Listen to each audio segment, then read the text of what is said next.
Hey guys, and welcome back. It's me, Irish Hammer, back again with another video, and this time I'm going to be doing another podcast. And this one, hopefully, a little bit more positive than the last one, because of course, the last one was a little bit of the doomsday episode, because, well, of course, things weren't going so smoothly at West Ham. And of course, I had to vent, I had to get out my feelings on, on what was happening. But yeah, thank God things have changed for the up. I'm recording this a few days after a very momentous and still hard to wrap my head around day for West Ham, because of course the Hammers, the Irons, the Academy of Football, whatever what you want to call them, have lifted their first major trophy in over 40 years. Yeah, the last one we won the trophy was 1980. We won the FA Cup against Arsenal, if you remember that. Probably don't. A lot of you weren't alive. Most of you people weren't alive. My mum probably can vaguely recount this because she was the one that sort of got me into football in the first place, into West Ham. She would have been in her early 20s, so I mean that's a long time ago. So that would have been very long ago. Things were a lot different back then. Players like Trevor Brooking, Billy Bonds, I believe, captained that team that lifted the glory, the gold. And to be honest, when I started watching West Ham, I came into a time where West Ham was a lot different place, where silverware didn't really exist, and even the thought of getting to a final was very slim. I kind of was born into that sort of fortune's always hiding sort of mentality, and to finally make it back to a final and actually win it was something that was pretty much off the table. So being there on that night, I was actually out with a friend. We were in like a sort of sports bar. Unfortunately, there was like a supporters bar that we couldn't get into. It was a membership only thing. Unfortunately, we were in a sports bar watching this game on the big screen, and yeah, seeing my team in this fashion as well, which I will get into. But yeah, lifting that trophy and having that moment with my friend, hugging a random stranger in the bar as well. It was an absolutely incredible moment, and probably I was completely aware of at the time, this moment may never happen again, at least in my lifetime, and I'm 20, so to experience something like that for a team that never really gets to experience anything of note was absolutely special, and quite a hard to believe moment. Of course, I was filled with joy. I think the full-time whistle came around 10 o'clock that evening. I completely lost track of time, and I remember the whole next hour was just a grin on my face. And I remember saying to my friend, I looked down my phone, I go, holy shit, it's like it was like 11 or some shit. I was like, we gotta go. I'm gonna miss the last train home. So we literally had to dart out of there. But it was such an incredible night. Even the next day, thinking even on the way home, I was thinking to my friend, I was like, this is so weird. I just kept saying that over and over again. This is so weird. Because I just couldn't wrap my head around lifting a trophy. Now you can get into the whole this is only a made up Mickey Mouse trophy, whatever you want to get the argument. I can understand that. I completely get it, and my rational part of my brain says, this is what it is. It's only a small little thing here, but the greater part of me says this is an incredible moment that we made for ourselves, and it really, if you just take out the whole trophy thing, this felt like such a special moment. And it wasn't created, it just felt like it came.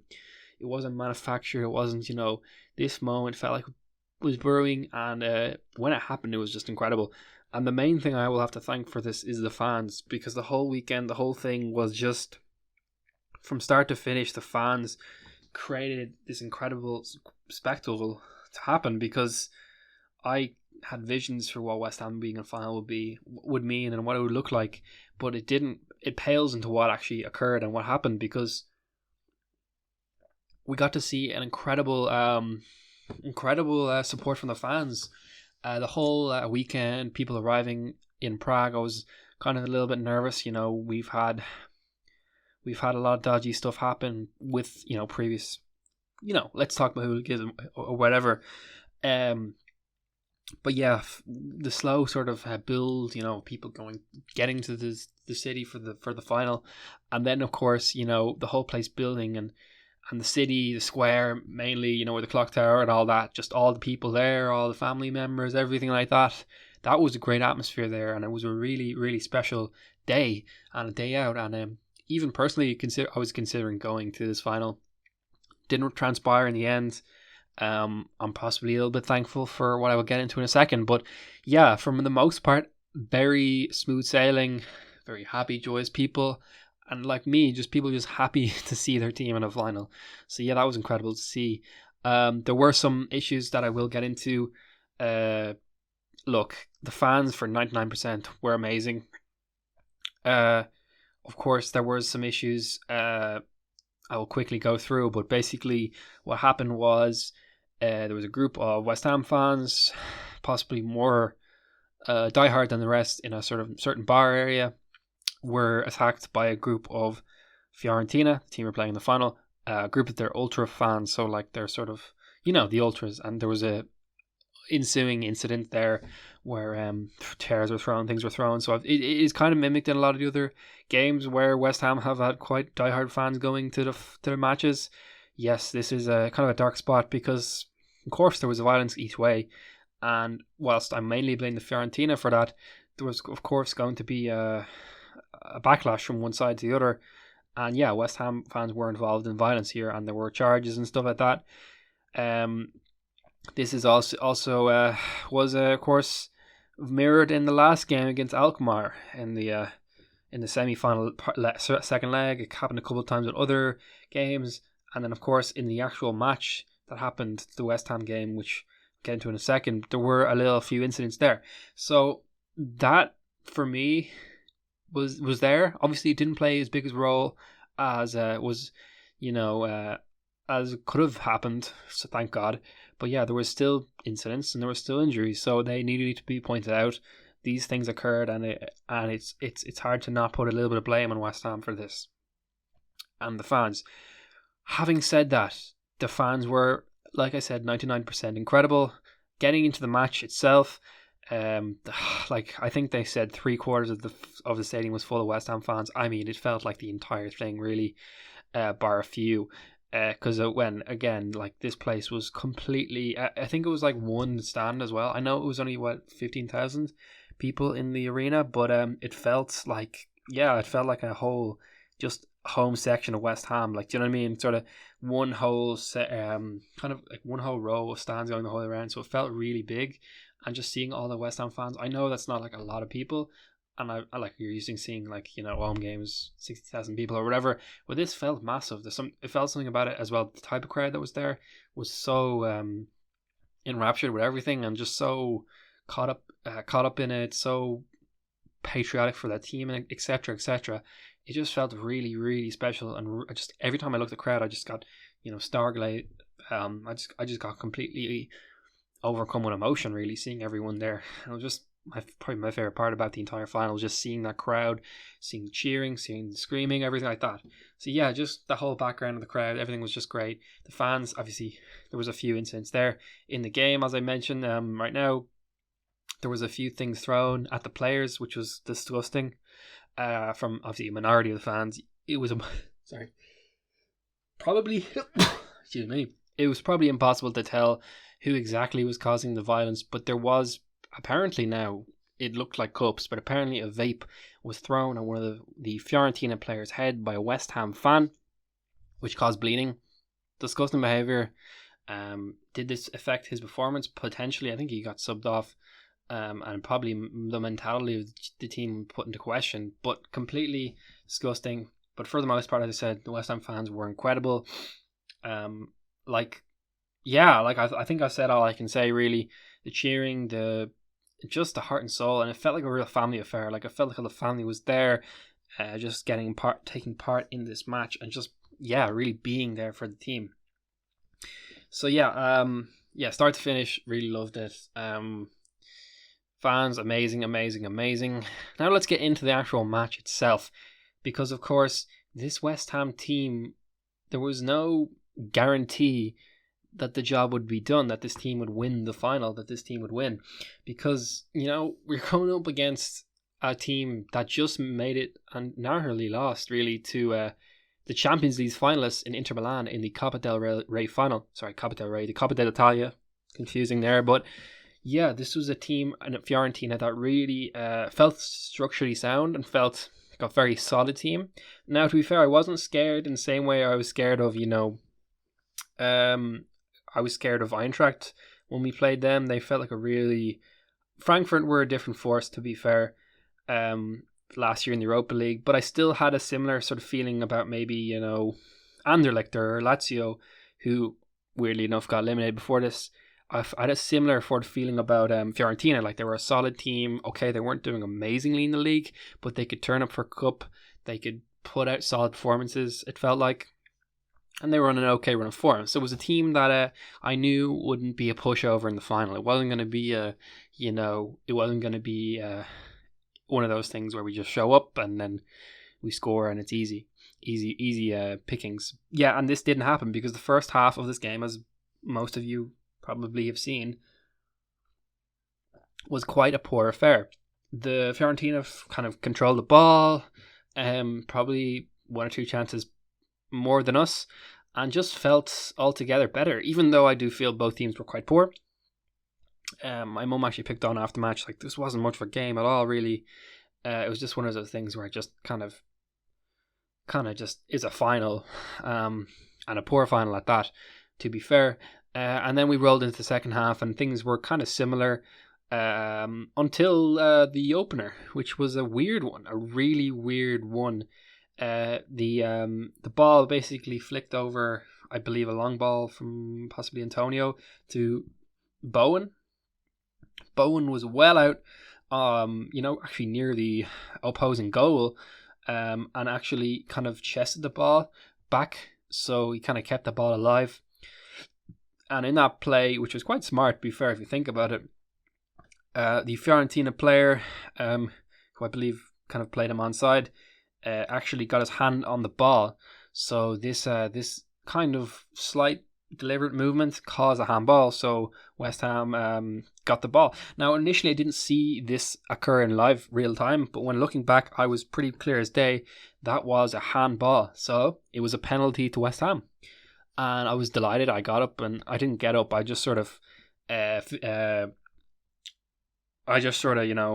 my fists, whatever. Did a, you know what you do when you just sort of, celebrating, whatever. Happy as day. And basically, from that moment, the penalty was given. I was like, yeah, we're scoring. Pretty much clear as day. I knew Benrahma was playing and he was starting. I said, look, we're gonna score. We're gonna win. And then Benrahma, of course, stood up to the plate, looked at him, and said, yeah.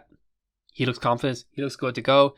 I just seen Benrahma score a penalty, I believe, would have been in the...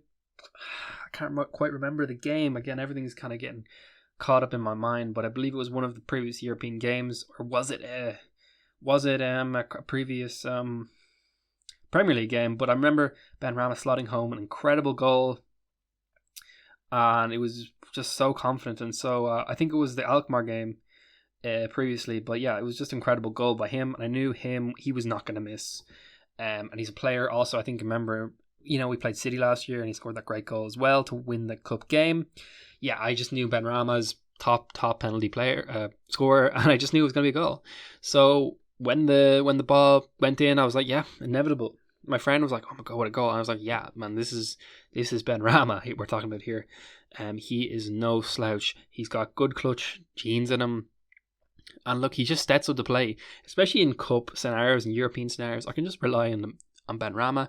Maybe not so much in the league. He's a player who feels like he steps up in the big moments, in my opinion, and a player that you'd want with you in these sort of situations. So then it was 1-0 for the next sort of few minutes. I just remember West Ham falling apart, really, because I feel like the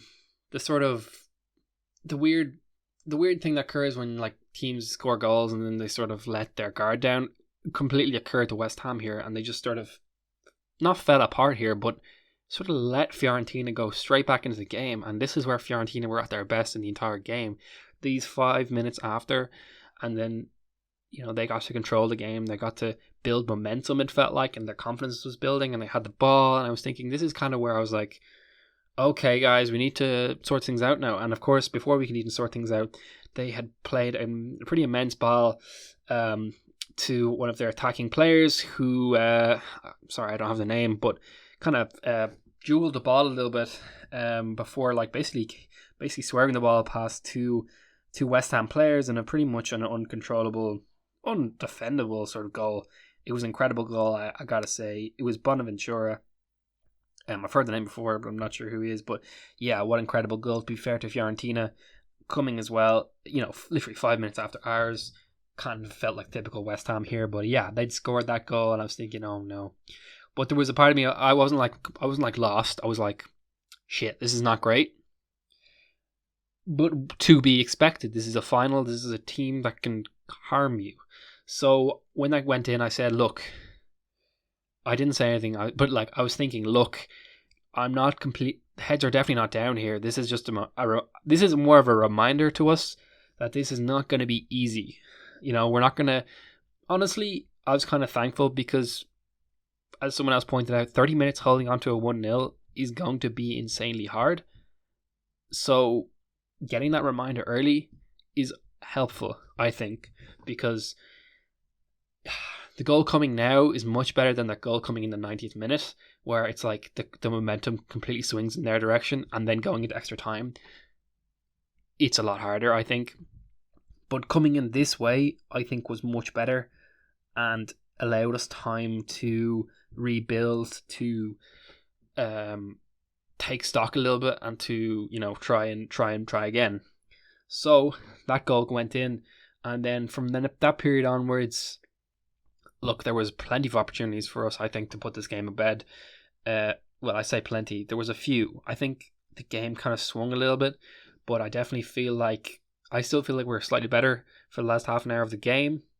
Good saves, good tackles. I feel like a lot of our players were putting in decent shifts in this game. Shout out to Aguerd, great tackles in defence. Also to Antonio Bowen, who were both threatening, and I really felt like we were just playing very solid. It wasn't like amazing per se for anyone, but I just felt like the team were backing each other up, showing up. There wasn't really anyone who was like slouching off or anything like that. It was just one of those things where the clear-cut chances weren't potentially coming, and then at that point I was like, okay, this one's going to go to extra time. I guess we're just going to have to prepare for more fight. And I think, honestly, if we'd gone to extra time, I still felt like we were going to win. I still was quietly confident about this one. Look, there was still a lot of tenseness. There was still like, holy shit. And possibly one or two times where I feel like, Fiorentina could have scored, which, God forbid, the world where we lost this game, I think would be quite a grim reality if you actually think about it. But yeah, basically time went on, and then finally in the 90th minute, the famous ball, we're not going to forget this moment, Paqueta kind of threw a long ball, which kind of basically Mission Impossible, or sorry, Men in Black, what am I saying? What is that movie? You all know the movie I'm thinking of, with the bullet that kind of curves, kind of a curved bullet type shot around the defender, finding the perfect onside spot for Bowen. Bowen once again just being an absolute reckless, danger on offense, or sorry, for the defense, and basically plays the ball. You can see Bowen just going, I'm going for this, guys. Running. Eventually meeting the goalie, and in a typical Bowen style, sort of flicks it over, kind of bounces off the goalie into the back of the net. 90th minute. I'm already standing on my feet. As soon as Bowen gets the ball, I'm already on my feet, ready to celebrate. And when he scores, I am just absolutely ecstatic. There was about 5 or 6 other West Ham fans in the area. I'm cheering. I remember we went over, hugged the guy. Literally just my hands are in the air. We're singing. We're singing West Ham is massive and all this. And literally just hug my mate and go, oh my God, this is amazing. Just cheering. And that was literally it. Like, I knew we won a game when that goal went in. I know there was certain people who were like, oh, is this offside or whatever? No, there was never a chance in a million years it was offside. It was an excellent goal. Bowen had scored and we'd won the game. And sure, there was a few minutes left where, maybe they added on about 10 extra minutes than they should have. And it wasn't even that. It was they went over about 5 minutes of what added time was given. So the referee there was like, what the fuck? I don't know what was happening with him. I think the referee was a bit dodgy in this game. But yeah, eventually the win came. And yeah, it was just amazing because we won a trophy. It was an incredible moment. And such West Ham style. Like, that goal is so West Ham. So, funnily enough, the most Moyes goal you've ever seen in your life. Like, the way that counter-attack happened, the way that ball was played from, to be fair, the one player he'd brought in to mastermind that more sort of, to be fair, it kind of brings in old and new for West Ham for me, because the counter-attack essentially was a play where you've seen so many times at West Ham. I've literally made a video about this, which is not listed on YouTube, but Moyes' counter-attack is just so classic Moyes. The way that ball, from completely out of nowhere, where we were in a sort of defensive position, defending against Fiorentina's attack or whatever, a late attack, and the way the ball was retrieved by Paqueta, thrown into Bowen, who is in perfect position, a perfect counter-attacking player, by the way, because he can, he's a decent pace on him, he's decent control, and he's a great shooting. So he made a great use of that ball there. And then there's essentially the new, which is this new player that Moyes has brought in to basically be kind of an attacking sort of playmaker for the team. And it's worked out amazingly because Paqueta has played probably the most important move in the history of in the history of this new modern West Ham, anyways, and played a great ball. So yeah, kudos to Moyes. I know I've talked about how Moyes is the problem at this club, and I said that a lot recently, going back over a month ago, and for the last 6 months or whatever. But yeah, this is classic Moyes, and this was orchestrated excellently. And with a new signing who's made a huge difference to West Ham, and two players who probably have been the most important players for the season, in Paqueta and Bowen, and it's what a way to win it. Look, obviously, it speaks for itself. But yeah, I'm just so happy, especially for David Moyes, for this victory, because I've said so many things, as you just heard there, about David Moyes, about how my thoughts on him, how all the fans, every single person was saying Moyes out, and he's bought out the goods, and we can't argue with what we've seen here. Just seeing this victory, I think it's his first major trophy for David Moyes. You can clearly see it was the way he was celebrating this victory. All this, the hands, the limbs, even the dad celebration afterwards in the changing room. Every moment, every viral moment that came out of this, it just shows how grateful and how happy Moyes was, and how grateful and happy we were to witness it. But yeah, David Moyes is finally getting his moment in the sunshine. My friend was saying even this is like the sort of culmination of his time at West Ham, because we all originally remember when David Moyes came in 2017. It was a lot of sort of like, oh no, here we go, because I remember when Bilic left, it felt like such a low for the club, and then bringing in David Moyes felt almost like a kick in the balls. No offense, because he'd come off failure at Sunderland, where they got relegated. Remember when they got relegated? And it was an awful situation for that club. Coming off of that, and then coming into basically a sinking ship at West Ham, we were all thinking the worst. So for him to come around 6 years later and finally get to basically show why he is that man, and why he was that chosen one from Sir Alex, it's just really amazing. Honestly, a European champion, and that can never be taken away from this man or from this club. I just had to get my word out about David Moyes. And also, one other thing to note, the way he took this, the way he actually, he messed around. We have to admit, he messed around with formations this year. The 4-3-3, the famously the 3-4-2, which again we have a lot to say about that one, the 4-4-2, etc. He messed around with a lot of formations this year, and he said, the personnel, they need to fit in, I guess, all the stuff about how we need to change, we need to become more possession based. credit to him, he went back to what worked. The old counter-attack, which again had seen such great success, especially the last 2-3 seasons before this one.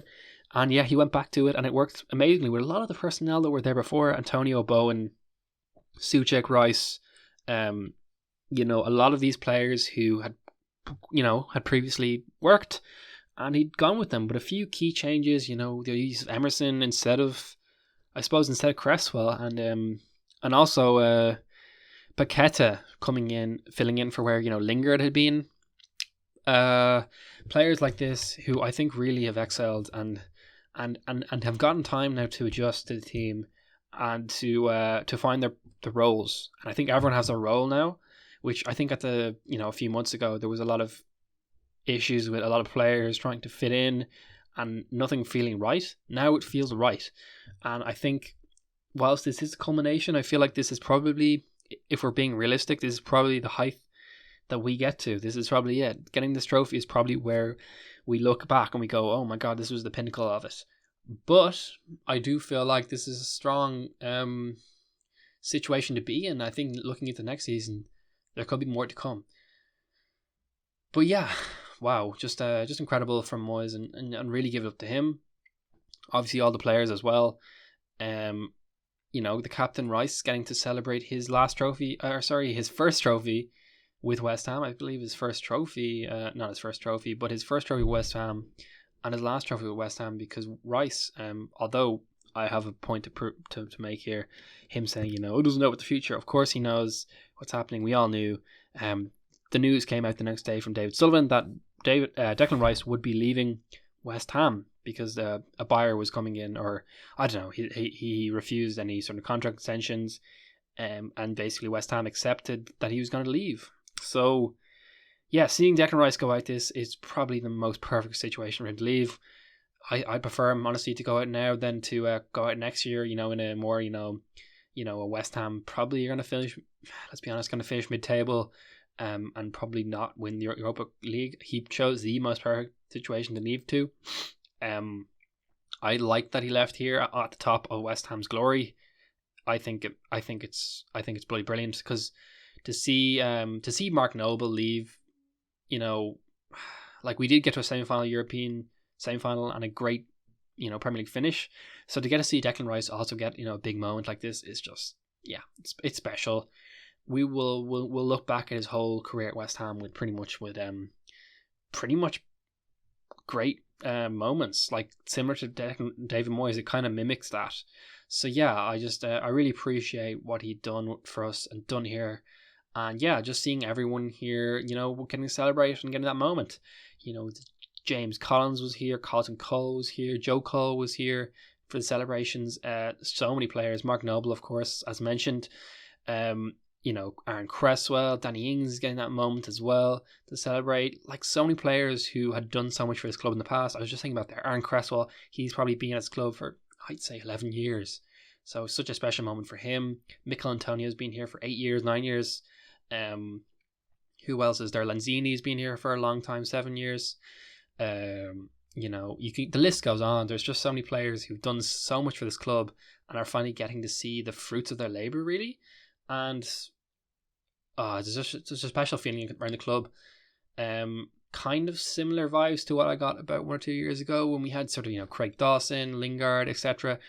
When we had that European and Premier League glory. But this is real glory. This is tangible glory with the actual success. It just feels really special, and like, I don't know, it's just seeing the fans happy as well just makes me happy. The celebrations continued as well, of course, because there was the trophy parade the next day. I think there was 20,000 fans in Prague. I believe for the trophy celebration there was over 100,000 fans in that area in East London. That looked absolutely amazing. Honestly, looked better than the scenes in Prague. Yeah, it was just absolutely incredible to see that. To see the Bowen is on Fire song as well being sung by many people on BBC News is really funny and really special. And yeah, I think you guys have all seen the clips, but yeah, they're just clips that are going to be sewn into history and going to be rewatched forever and ever. because you got to remember the last time we won a trophy, it was very much in the old days of, very much classic newspaper media. Not much seen of that, that sort of the old newspaper clippings of like, oh, West Ham won a trophy or whatever. In the 1980s, nearly black and white at that stage. So just to see the modern age, just to see us lifting a trophy and social media and everything, it's just so much more special, in my opinion, because you get to see every little nook and cranny of the success, and like every reaction, every person, every talk, every, even like all the shout out to like Jamie Carragher giving his thanks, or sorry, his respect to the club and to West Ham, and basically saying, well done guys, all the people here, like no one could take it away from us, and it was such a special moment. And seeing all the, you got the memes as well, but you also got the esteem from all the rival fans, from everyone else, my friends saying well done and shit like this. Like, it's just so special. And yeah, it was just a really loving feeling. That was the main thing I took away from this whole thing, was just, I'm just filled with the warmth and just, it's just so great. And it was such a great weekend. What a beautiful trophy as well, I must say. And just going forward, knowing I'm being reminded that we won this, and I was there to see it, and I don't know, it's just really good. It's just really amazing. And wow, what else to say? I feel like I've kind of mentioned a lot of things. If I'm gonna like zoom out a little bit and talk about the entire sort of context of what this means for West Ham, look, thinking going into next season, of course, Rice is leaving. That's a whole different thing. Where's he going to go? I don't know. But sort of presuming we stay with the sort of other squad team members and maybe a few additions, this is a really special feeling to have, and a special sort of, I think it's a special opportunity we get, because I think going into next season we're going to have a lot of momentum and a lot of happy feelings built off this trophy win.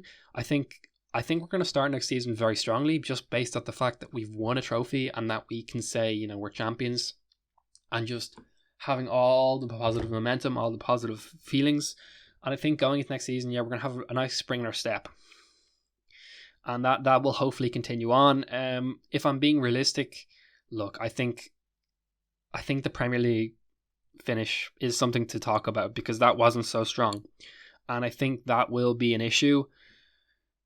When you move past those positive feelings, of course, you're going to go back down to earth, and there's going to be problems there, because European, playing against, let's be honest, lower league competition is okay, but consistently performing against let's be honest, a very strong Premier League is going to be a lot more difficult. And I think moving past this whole trophy win, when things are finally, settled down, I think next season is going to be tough. It's going to be a really tough season.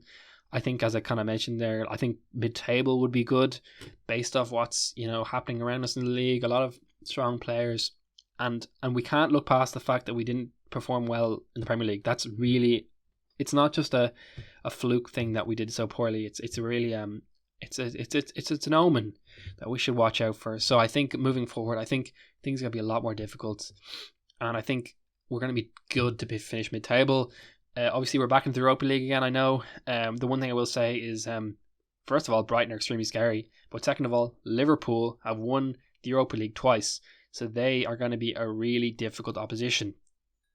So I think saying that we have a chance of Europa League, I think it's going to be really difficult to win the Europa League. I mean, Liverpool, it's kind of easy to forget how good Liverpool have been. They were on the cusp of winning the flipping quadruple. So we must not forget how good Liverpool are. I think, if we're being honest, Europa League, group stages, plus a mid-table Premier League finish is probably what we're looking at. So, it's easy to forget, let's dwell on this moment, because we've won a trophy. So let's enjoy this. But I'm just saying, going into next season, it's going to be really tough. It's going to be a really tough place. And I think we're going to be lucky to be steady, mid-table team next year.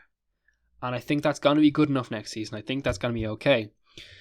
My problem is the season after. I know it's quite a lot of looking forward. I think that's when things are going to be a lot more difficult, because, again, just getting a mid-table finish the season after with no Europa League football and no trophy to think about, I think it's going to become quite a difficult place at this club.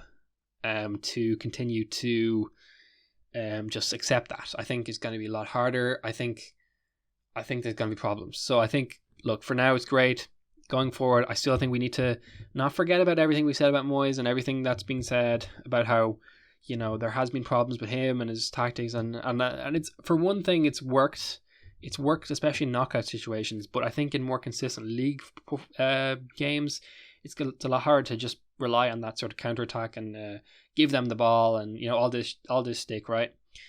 Because I think Premier League teams are a lot smarter than some of these European teams who haven't seen us as much. You know, they don't have familiarity with how we play. So yeah, it's gonna be a lot harder. I think Moyes is gonna. I think after next season, Moyes is gonna have a lot harder time to stick it at West Ham. I still think he's in a weird position where he's had so much success in the past.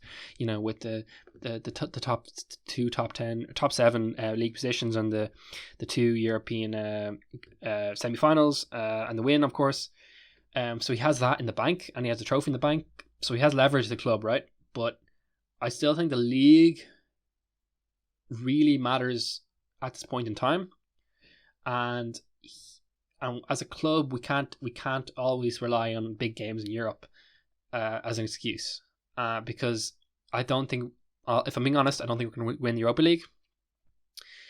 And I think that once you come back down to earth and you're in the Premier League and things are difficult, and they've been difficult for a long time, it's going to be very difficult to rest on that. So yeah, anyways, I know it's a bit of a warning, but look, things are difficult. You need to make sure that you keep your eyes on, not just on the past, but on the future too. But yeah, I think that's pretty much it for me for this one. But anyways, hopefully you guys all enjoy this win and as much as I do. And yeah, we'll see what happens in the future, because it's going to be interesting. But yeah, for now, enjoy, and talk to y'all later. Bye bye.